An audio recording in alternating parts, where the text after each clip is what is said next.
What's up, friends and athletes? Hope you're having a great day on the other side of the phone. Thanks for being with me today. Today we're going to talk about how I was working out consistently. I'm talking like 6 days a week, but my body wasn't changing. And here's what was missing. So, let's get into it. Story time.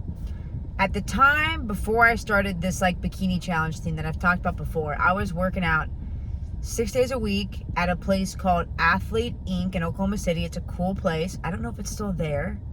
Very cool gym. I mean, half the gym was like turf, a 50-yard turf, I believe. And then the other side, you had like these beautiful squat racks, power racks. And it was such a cool place to work out. And they had good programming. So like this is kind of what I'm getting into here. So 6 days a week I was training hard. And I thought, geez, why isn't my body changing? And I've talked about this before. I did a 6-week bikini challenge. I literally ate the same meal for breakfast, lunch, and dinner. I mean, I didn't have like the same thing. What I mean is like if I had like oatmeal, let's say for breakfast, and like tuna for lunch, I had like oatmeal for breakfast, tuna for lunch, like for 6 weeks straight. I did not stray. You could ask Twin if you know Twin. I didn't stray from any of that. I ate the same thing for 6 weeks straight because I was so afraid to go out of the meal plan that they gave me because I didn't really understand food. And I was like, I need to get results. That's how like I was in so much pain of like where I was at. I was like, I don't like how I look. And it wasn't I hate myself. It was just like I know I can do better and I want to make a change. And I was so sick and tired of being sick and tired that I was like, if I have to eat the same thing for breakfast, lunch, and dinner for 6 weeks straight, I'll do it. But there's also a lot of fear there, right? It was like, I have to make this work. And so I stayed so stringent to this like meal plan. And what was missing from the 6 days a week of training and how my body wasn't changing was ultimately nutrition. I mean, maybe, I don't know if you're an athlete, if you're watching this, once an athlete, always an athlete for life, whether it was high school, college, whatever. You know, you don't learn in school about nutrition. Nobody talks about food, what it's really made up of, what are macros. And when I did this bikini challenge, I got this meal plan. It just basically was like a example. It was like breakfast, you could eat this at these macros. You could do lunch at these macros with this meal, dinner. And so I just literally followed that straight. And looking back, I laugh. But like I have lots of love for myself because obviously I wanted to really change. That's why I was like so desperate, ate the same thing.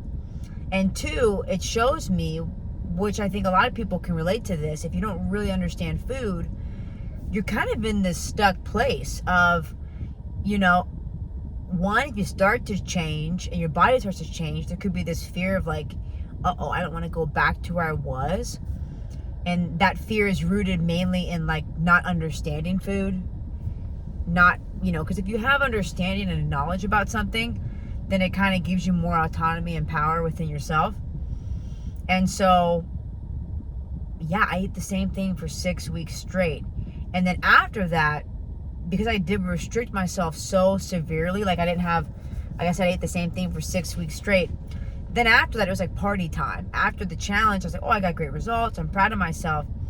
But then I completely fell off the path with the food. And again, I was still working out. I know how to work out. I was an athlete, so I worked out hard all the time. However, then I ended up gaining all that weight back after the 6-week challenge. I gained it all back. And then after a month, that's when I was like, oh my gosh, I've been like approaching this whole thing the wrong way. I was approaching all this from a quick fix that isn't realistic because how I am behaving is a pattern that I've developed over years. And so in order to get the results that you want physically, it's going to take pattern change internally, reframe on how I see food, reframe on how I talk to myself, speak to myself. And it's such a learning curve to get to here, to get to your fittest self, or whatever that looks like for you, your healthiest, non-injury, fear-free, pain-free self.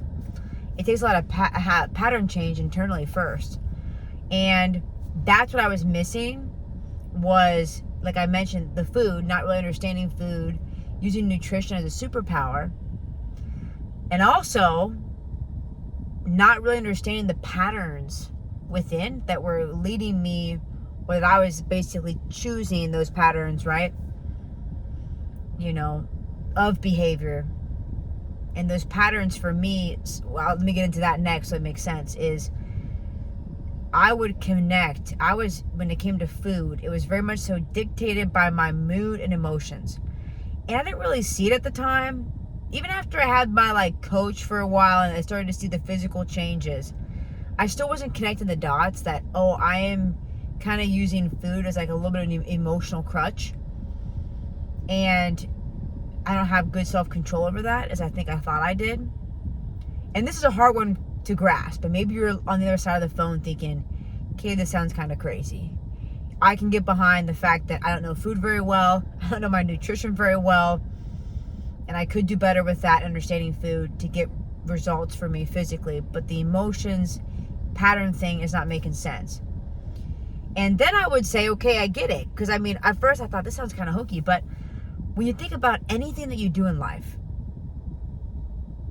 the behavior, how you behave, what actions you take, they're all rooted in some type of pattern of how you see yourself, how you were raised, or think about it. And so with me, when it came to food, my perspective was always, okay, well, if I had a bad day, I'm like, man, a rough day, I deserve a treat, or, man, I had a great day. I really helped that patient today.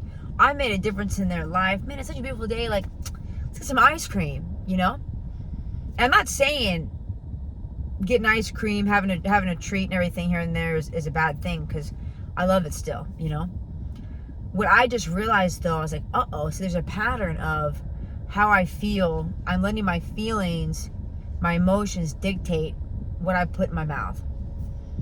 And that's not optimal when you're trying to be your healthiest, fittest self. Because when you think about it, here's a good example to help you relate. Take, for example, if you're a woman watching this, or maybe if you're a guy, I'm just saying, if you're trying to look for a partner, right?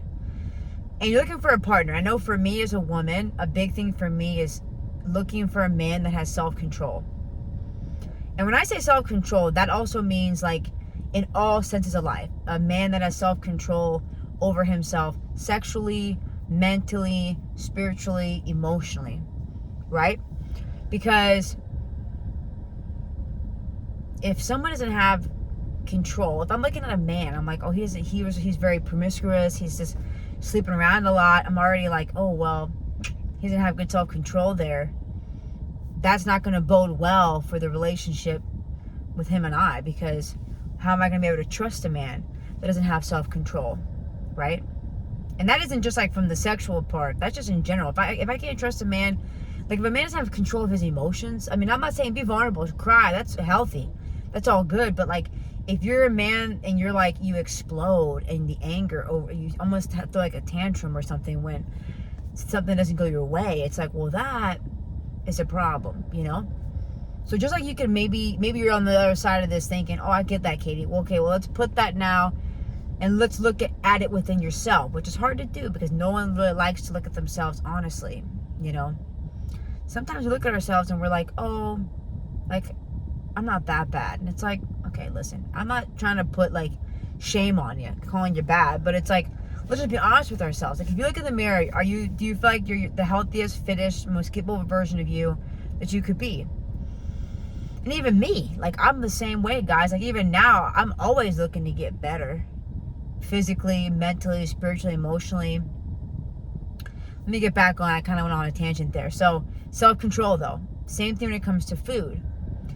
It's look, if I'm letting my emotions dictate what I put in my mouth, how can I be trusted? How can I trust myself to make the right decisions with food to get to where I want to be? It takes some honesty to be yeah, maybe I am allowing my emotions to dictate what I eat. And then that's okay. Like I said, I've been there.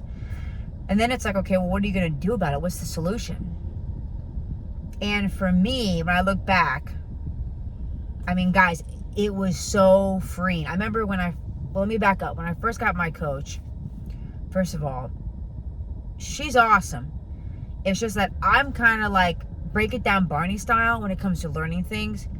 And when she just gave me macros, but didn't really explain or have maybe like a couple worksheets or PDFs or something that would give me an example of like food, like what's a protein, what's a carb, what's a fat, and give me some options there. I was just given macros, and it was like, go. And I remember thinking, this is so overwhelming. This tracking thing, like, I'm stressed out. You want me to hit like 150 grams of protein? I don't even know what like what is protein? That's where I was at. What is protein? What is a carb? What's a fat? I remember thinking to myself, oh my gosh, how am I gonna like hit this? Now I'm like dysregulated. I'm stressed out. Now I feel like I need a treat because I'm like, how do I hit these macros? And that's something that when I work with my athletes, my clients, that's a big thing that I tell them, please let me know. I have like an online education portal because I'm like a big nerd. So like when you sign up with me, I have like all these educational videos that's like, here's what macronutrients are. Like breaks it down. Here's like how you could build your meals in a day with, this many macros. And of course I tell my clients always like reach out to me with questions. I want questions, We're a team, let's collaborate. Anyway, so back to what I was saying though. So there was no like, here's how you hit your macros. So I remember thinking, oh my goodness, like this is crazy. I just figured this out. And so I was kind of like, I did to just figure it out because that was just the way it was. And so I was like looking stuff up and trying to research it. And here's the funny thing. I was 3 months into coaching until I had this epiphany that I was emotionally eating. And I was tracking everything and sending it to her. And then I realized when I wasn't sending her, like, I would eat these Pizookies at random, okay? These pizza cookies. They're delicious. But I wouldn't, like, log it or tell her I was eating them. And then when my results, like, after 3 months, she's like, Katie, I feel like your results, you should be further along by now. Like, what's going on? And I was like, the jig is up. Like, I didn't tell her about the Pizookies. I didn't tell her about that. And actually, I still didn't tell her. But I was like, I told myself, enough is enough. You got to be fully transparent with your food. I had to, like, send her pictures of my food. And that's when I realized, I'm like, Katie, this is crazy. You're paying someone, like, hundreds of dollars a month. Which is fine. I like to invest in myself. I've been like that for a long time. But you're paying hundreds of dollars a month. And then you're just not going to do, like, what you're supposed to do? Like, that sounds kind of crazy. That's crazy. I'm being crazy. So then I was like, all right, enough of that. Why are you eating these Pizookies? And that's when I realized, I was like, wow, like, I think I'm just connecting my emotions and how I feel. And that dictates what I put in my mouth. And that's not self-control. If you let your feelings drive the bus, drive the car, your emotions and feelings, of course, need to be heard, need to be felt, need to have a safe space. But they don't have to drive the car, right? And dictate what you do and how you act. So maybe, I don't know, that for me, and then, so the solution for me was macros, because learning about macros for me allowed me to have food freedom. And because I understood now what was in food, and then it took the chains off. I don't have to eat the same thing every day. I can play Tetris with my food. It's like a game, and I can figure out how to still have things that I enjoy, be flexible with my food, my eating, and be able to go out with friends, be able to travel, all within reason. Now, if I am doing a bodybuilding show, or if I'm doing like a serious cut for any reason, I'm obviously going to be smarter about not allowing temptation, just opening the door to temptation. I might not obviously like plan a trip during that time, but you can do it. I mean, I did bodybuilding shows that were out of state, to travel for, prep your food for the competition. It's all doable. But the solution for me were macros, because it allowed me to learn about food to where now I see food as like a superpower. Like, I'm not afraid of food. And even the thought of like some women that come to me that have had babies, and there's so much fear for sure for like getting back to where they feel like they want to be within their body, like they were pre-baby. And I would challenge you, like, you're a new warrior now. Like, you just had a baby. So, like, let's just continue on the journey to build your best self.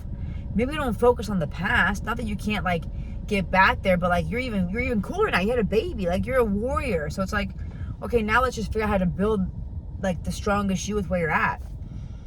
I don't know why I went on that tangent, but I did. But anyway, my point is, like, knowing macros and understanding macros is food freedom, and it's a superpower. So that's the solution. If you're someone who's like, oh my gosh, how in the world do I do that? I need help with that. Hey, reach out to me at Katie D. Tomaso on Instagram. Send me a message. I'll be happy to support you any way that I can. Like, subscribe. I'm going to be like those people.